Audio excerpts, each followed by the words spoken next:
పెద్ద పెద్ద కాలేజీల్లో చదివితేనే మంచి మంచి ప్లేస్మెంట్స్ వస్తాయి, ఎక్కువ ప్యాకేజెస్ వస్తాయి. అదే రీజనల్ కాలేజ్లో లేదా చిన్న కాలేజెస్ చదివితే అంత ప్యాకేజెస్ రావు, లైఫ్ కూడా సెటిల్ అవ్వదు అని చెప్పేసి చాలా మంది మీలాంటి వాళ్ళు అనుకుంటూ ఉంటారు కదా. ఒకవేళ నువ్వు కానీ ఇంటర్ కంప్లీట్ చేసుకుని కాలేజ్లో డిగ్రీ కానీ ఇంజనీరింగ్ కానీ జాయిన్ అవ్వడానికి వచ్చే స్టూడెంట్ అయితే ఈ వీడియో నీకోసమే. Hey people, welcome to Gem Talks by Mahesh Goditi. And నేను మీకు ఇవాళ ఒక ఫన్నీ ఫ్యాక్ట్ అండ్ దానిపైన నా పాయింట్ ఆఫ్ వ్యూ చెప్దాం అనుకుంటున్నాను. అదేంటంటే ఈ రీజనల్ కాలేజెస్ కి ఇంకా పెద్ద పెద్ద కాలేజెస్ అంటే lakhs of rupees fee pay చేసి మరి జాయిన్ అయ్యే కాలేజెస్ ఉంటాయి కదా, వాటికి డిఫరెన్సెస్ ఏంటి అంటే నువ్వు ఒక స్టూడెంట్ అయినా లేదంటే మీరు ఒక స్టూడెంట్ కి పేరెంట్ అయినా కూడా కొంతమంది ఈ మధ్యన ఇలా ఆలోచిస్తున్నారు అనమాట. అంటే ఇప్పుడు మా అబ్బాయిని లేదా మా అమ్మాయిని పెద్ద కాలేజ్లో జాయిన్ చేయాలి, అప్పుడే వాళ్ళ లైఫ్ సెటిల్ అవుతుంది, అక్కడైతే మంచి ప్యాకేజెస్ ఉంటాయి, 100% ప్లేస్మెంట్స్ అని వాళ్ళు చూపిస్తున్నారు, అండ్ ఆల్సో ఎక్స్పోజర్ ఉంటుంది, ఇవన్నీ మీరు అనుకుంటారు కదా. అండ్ ఆల్సో రీజనల్ కాలేజెస్లో ఏంటంటే మాకు చదువుపైన అంత ఇంట్రెస్ట్ లేదు, లేదంటే మేము దూరం వెళ్ళి చదవలేము అనుకున్న వాళ్ళేమో దాంట్లో జాయిన్ చేసేద్దాం అనుకుంటారు, అండ్ అంత దూరం పంపించడం అవసరం లేదు అన్న మైండ్ సెట్లో కూడా కొంతమంది పేరెంట్స్ ఉంటారు.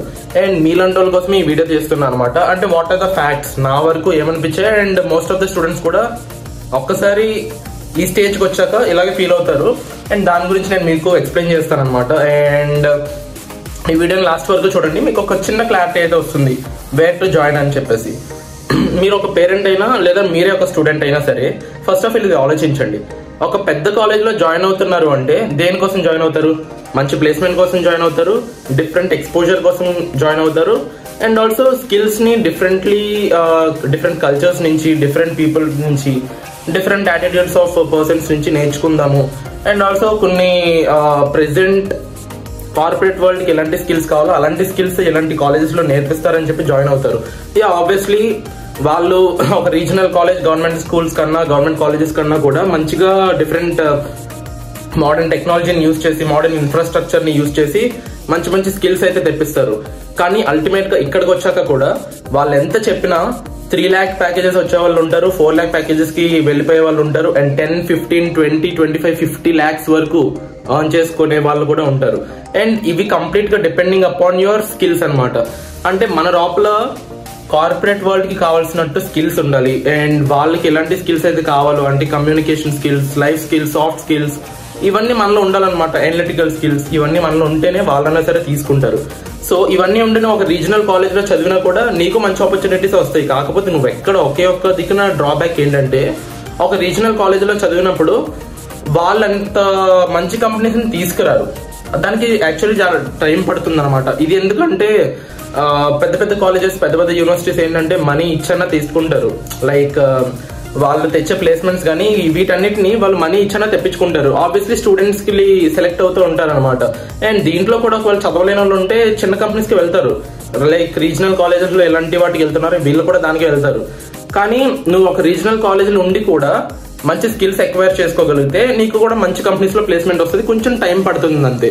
అండ్ దానికోసం నువ్వు పేరెంట్స్ని ఇబ్బంది పెట్టేసి ఎడ్యుకేషన్ లోన్ తీసుకుని లక్షలు ఖర్చు పెట్టించి వాళ్ళతో ఎంత దూరం వచ్చి ఇక్కడ నువ్వు సరిగ్గా చదవక, అంటే ఇక్కడ డిఫరెంట్ అవిగేషన్స్ వచ్చేస్తాయి అనమాట. అంటే గర్ల్స్ రావచ్చు, డ్రగ్స్ రావచ్చు, ఆల్కహాల్, స్మోకింగ్, ఇలాంటివన్నీ చాలా ఉంటాయి. అండ్ దాంతోపాటు పక్క వాళ్ళని చూసి నువ్వు నెగిటివ్గా మోటివేట్ అవ్వచ్చు అనమాట. అంటే నెగిటివ్ కంపారిజన్ పెరిగిపోతుంది. ఓకే వీడెవడో యూట్యూబ్ వీడియోస్ చేస్తున్నాడు, ఓకే వీడి లైఫ్ ఏదో కొంచెం బాగుంది, నేను చేద్దాం అనుకుంటున్నాను. లేదంటే ఫర్ ఎగ్జాంపుల్ ఒకడు స్పోర్ట్స్లోకి వెళ్ళాడు, నేను కూడా స్పోర్ట్స్ బాగా ఆడతాను. ఇలా అంటే మన నావిగేషన్స్ అన్ని మారిపోతాయి అనమాట. ఎందుకంటే డిఫరెంట్ టైప్స్ ఆఫ్ పీపుల్ ఉంటారు, అండ్ వాళ్ళని చూసి మనం కూడా ఏదో చేసేద్దాం అనుకుంటాం. కానీ అల్టిమేట్గా నువ్వు దేనికోసం వచ్చావో దానిపైన మాత్రమే ఫోకస్ చేసుకోవాలన్నమాట. అలా చేసుకోగలను అనుకుంటే నువ్వు ఒక బ్యాంక్లో లోన్ తీసుకుని, ఎడ్యుకేషన్ లోన్ తీసుకుని ఇక్కడికి వచ్చి చదువుకోవడంలో తప్పే లేదు. అండ్ ఇదే నేను మీతో చెప్దాం అనుకుంటున్నాను. అండ్ జేఈ మెయిన్స్, ఎంసెట్ లాంటి ఎగ్జామ్స్ ఉంటాయి, అవి రాసి మీరు ఒకవేళ ఎన్ఐటి, ఐఐటీస్లో సీట్ వచ్చి వెళ్తాం అనుకుంటే అది obviously like that's your preference. And కంప్లీట్గా మీ కేపబిలిటీకి, మీ ఇంటలెక్చువల్ మైండ్కి మీద డిపెండ్ అయి ఉంటుంది అనమాట. దాంట్లో సీట్ వస్తే ఆబ్వియస్లీ మీరు వెళ్ళిపోవచ్చు. అండ్ లేకపోతే ఒక ప్రైవేట్ యూనివర్సిటీలో మాత్రమే జాయిన్ అవుదాం అనుకుంటే మాత్రం పెద్ద యూనివర్సిటీకి రావాలి అంటే నేను ముందు చెప్పిన ఫ్యాక్టర్స్ని ఒకసారి ఆలోచించండి. ఒకవేళ మీరు మీ పిల్లల్ని జాయిన్ చేద్దాం అనుకున్నా, తెలిసిన వాళ్ళని జాయిన్ చేద్దాం అనుకున్నా, లేదంటే ఎవరికైనా గైడెన్స్ ఇద్దాం అనుకుంటున్నా కూడా ఈ వీడియో చూసి వాళ్ళతో చెప్పండి. ఇవి మాత్రమే ఉంటాయి. చదివేది ఎక్కడన్నా ఒకటే, కొంచెం అడ్వాన్స్డ్ గా చెప్తారు ఇలాంటి పెద్ద కాలేజెస్ లో, అండ్ దానివల్ల ఎంతో కొంత అడ్వాంటేజ్ ఉంటుంది. అండ్ ఈ వీడియో నేను ఎందుకు చేస్తున్నా అంటే నా చుట్టుపక్కల నాకు తెలిసిన వాళ్ళు ఫ్యామిలీ మెంబర్స్ లో చాలా మంది పెద్ద యూనివర్సిటీలో జాయిన్ చేసేస్తే మంచి సీట్ వస్తుందంట, దాంట్లో 100% ప్లేస్మెంట్స్ ఉన్నాయంట, అండ్ అక్కడ జాయిన్ అవుతే మా అబ్బాయికి 10 లక్షల ప్యాకేజ్ వచ్చేస్తుంది, మా అమ్మాయికి 15 లక్షల ప్యాకేజ్ వచ్చేస్తుంది, లైఫ్ సెటిల్ అయిపోద్ది అనుకుంటారు కదా. అండ్ అలాంటి వాళ్ళ కోసం చెప్తున్నాను అనమాట. అండ్ రీజనల్ కాలేజెస్ లో మా పేరెంట్స్ జాయిన్ చేస్తున్నారు, మా పేరెంట్స్ దగ్గర అంత డబ్బులు లేవు, నా ఫ్రెండ్ లాగా లేదంటే నా నైబర్ లాగా నేను కూడా పెద్ద కాలేజ్లో చదివితే మంచిగా లైఫ్ లో సెటిల్ అయ్యేవాడినేమో, చిన్న కాలేజ్లో చదవటం వల్ల సెటిల్ అవ్వలేకపోతున్నాను నేను, ఇలాంటి థాట్ ఆఫ్ మైండ్ లో ఉన్న 2 టైప్స్ ఉంటారు కదా. సో వాళ్ళందరినీ అంటే కొంతమందిని ఈ మధ్యన చూస్తున్నాను అనమాట. అండ్ అలాంటి కన్ఫ్యూజన్ ని, అలాంటి డైలమా సిచ్యువేషన్ నుంచి ఒక చిన్న స్పార్క్ మీలో తెప్పిద్దామని, అంటే రియాలిటీ అయితే ఇది అని చెప్పేసి మీకు ఎక్స్ప్లెయిన్ చేద్దామని చెప్పేసి మాత్రమే ఈ వీడియో చేస్తున్నా. అండ్ దీంట్లో ఏమైనా తప్పులున్నా లేదంటే ఏమైనా వాల్యుబుల్ ఇన్ఫర్మేషన్ ఉన్నా తీసుకోండి, అండ్ ఇంకా ఏమైనా ఇంప్రూవ్ చేసుకోవచ్చేమో కింద కమెంట్ బాక్స్ లో కమెంట్ చేసేయండి. అండ్ మీకు ఇంకా ఏమైనా వాల్యుబుల్ ఇన్సైట్స్ తెలిస్తే దాన్ని కూడా కమెంట్ బాక్స్ లో కమెంట్ చేసి, and please do subscribe to GM Talks by Maheshwar. Please do like this video. Thank you guys.